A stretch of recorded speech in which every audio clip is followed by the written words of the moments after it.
देखिए normal sperm count कितना होना चाहिए, शुक्राणुओं की संख्या कितनी होनी चाहिए वीर्य के अंदर।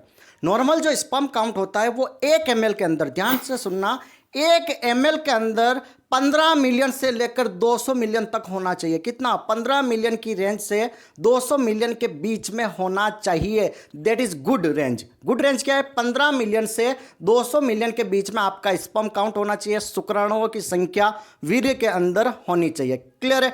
और अगर 15 मिलियन से अगर स्पर्म काउंट कम होता है, इफ स्पर्म काउंट अगर शुक्राणुओं की संख्या 15 मिलियन से कम हो जाए तो उसको हम बोल देंगे that is oligospermia, that is not good for child birth. ठीक है, फर्टिलिटी होती है, जो आपकी प्रजनन क्षमता होती है वो आपके नंबर ऑफ स्पर्म काउंट पर डिपेंड करती है, कितनी शुक्राणुओं की संख्या है। अगर 15 मिलियन से कम हो गई तो आपका स्पर्म काउंट लो होगा। क्लियर है?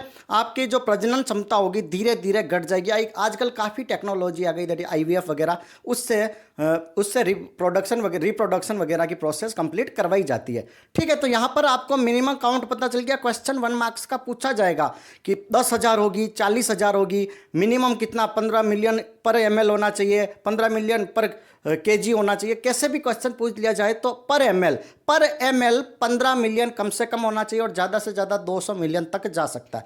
1 मिलियन के अंदर 10 लाख होते हैं, तो 15 मिलियन मतलब समझ रहे हो, 1.5 करोड़, कम से कम 1.5 करोड़ आपके शुक्राणुओं की संख्या होनी चाहिए। स्पर्म प्रोडक्शन कहाँ होता है? दैट इज इन टेस्टिस के अंदर होता है, लोअर टेम्परेचर के लिए आउटसाइड में होती है। ये तो आपको डिटेल में पता है, मेल सेक्स ऑर्गन से रिलेटेड चीजें हैं। ठीक है, मेल, और ये इसमें कौन से हार्मोन रेस्पॉन्सिबल है? That is testosterone hormone responsible है। क्लियर है यहाँ तक? That is about the how much sperm count minimum required for child birth, that is minimum 15 million पर ml is required. Thank you so much. Channel को नए हो तो like से सब्सक्राइब जरूर करें।